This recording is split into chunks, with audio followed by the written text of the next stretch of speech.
We're living in this incredible digital gold rush. Anyone with an idea and a laptop can tap into a global market like never before through e-commerce. But while this whole industry is just exploding, it raises a really important question. Are the universities that are supposed to be training our next generation of innovators, are they actually keeping up? Let's dig in. All right, to really get a sense of the scale we're talking about here, let's just start with one number: $6 trillion.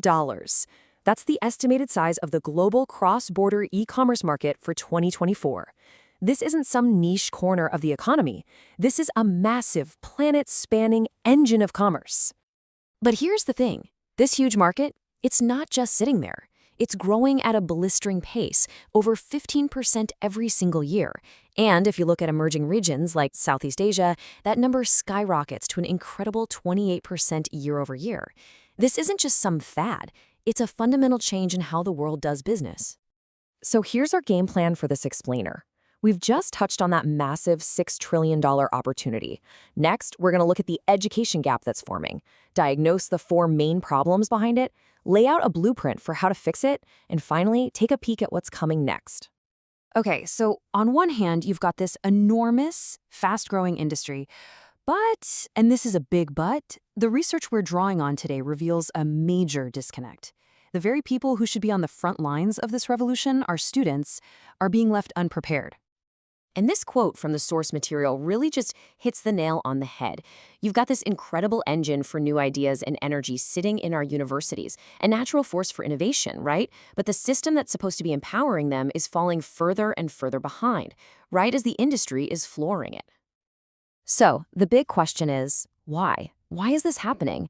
Well, the research gets really specific and identifies four critical breakdowns in how universities are teaching e-commerce. Let's get into the diagnosis and look at what's really going on. Problem number one, and this is a big one, the curriculum itself. What's being taught in the lecture halls often looks nothing like what's actually happening in the fast-paced, real world of global e-commerce. It's just stuck in the past. I mean, just look at this contrast. On the left, you have what's often taught, these generic, basic market theories. But on the right, you have what businesses actually need. It's not about theory. It's about knowing how to use big data to understand that German shoppers really care about eco-labels, while a key market in Africa needs phones that are above all durable and affordable. That's the kind of specific, actionable knowledge that's missing. And that gap between theory and reality leads us straight into problem number two. Students simply aren't getting enough hands-on practice. They might be learning the concepts, but they have almost no chance to actually apply them in a real-world setting. Look at this data point from a university mentioned in the research. It's kind of crazy. You've got over 500 students fired up, wanting to start a business, but the campus incubator, the one place designed to help them, only has room for 50. That's a 90% bottleneck. The ambition is there in spades, but the support system just can't keep up. Okay, problem number three. This one's a bit sensitive, but it's crucial. It comes down to who is actually teaching these courses. The faculty are often brilliant academics, but they frequently lack the specific hands-on industry experience needed to really guide students in this field. So think about it like this. A traditional professor is an absolute expert in theory and academic research. But what students need is someone who gets the nitty-gritty of TikTok marketing, who's actually optimized a global supply chain, who has lived and breathed the challenges of running a real business. There's this huge gap between the skills being taught and the skills the market is demanding. And look, all of this culminates in the fourth and final problem, the overall atmosphere on campus. Instead of being a buzzing hub for entrepreneurship, the environment often feels flat, uninspired, and it just fails to spark that creative fire in students. So what does a stifled environment actually feel like for a student? Well, it means you get maybe 1 or 2 theory-heavy lectures a year. There are no dedicated clubs where you can meet other people with the same passion. Event promotion is stuck on a dusty old bulletin board instead of on social media where students actually are. And maybe most importantly, when a student team does succeed, nobody hears about it. There's no celebration to inspire everyone else. It's just a culture of missed opportunities. All right, so we've spent a lot of time on what's broken, but here's the good news. All of this is fixable.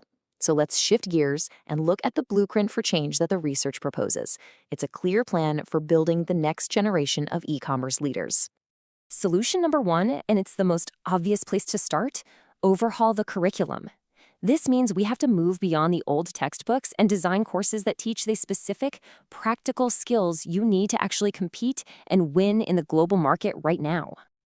And we're not talking about vague ideas here. We're talking about adding vital, specific courses. How do you actually handle payments in 5 different currencies? How do you manage a warehouse in another country? How do you market on social media to a totally different culture? These are the real-world questions a modern curriculum has to answer, all driven by real case studies. Okay, next up, how do we solve that massive practice gap?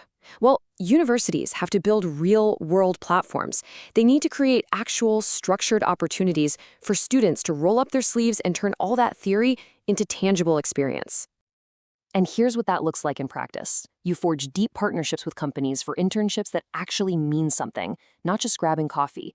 You create real startup funds with seed money, like the 50 to 200,000 yuan grants mentioned in the source. You totally revamp those incubators so they offer real mentorship and resources, not just a desk. And you integrate major national competitions right into the coursework, making them a central part of the learning process. And the last 2 solutions, well, they really go hand in hand. You can't fix one without the other. To solve the faculty and atmosphere problems, you have to invest in your people and your culture at the same time. A great faculty helps build a great culture, and a great culture attracts great people. It's a virtuous cycle. This means you actively go out and hire those industry experts to come teach, even on a part-time basis. It means you invest in training for your existing professors to get them up to speed on things like AI and blockchain.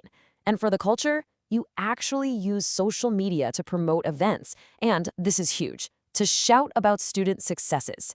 It's about creating a constant buzz with competitions and forums that make entrepreneurship feel exciting and accessible to everyone.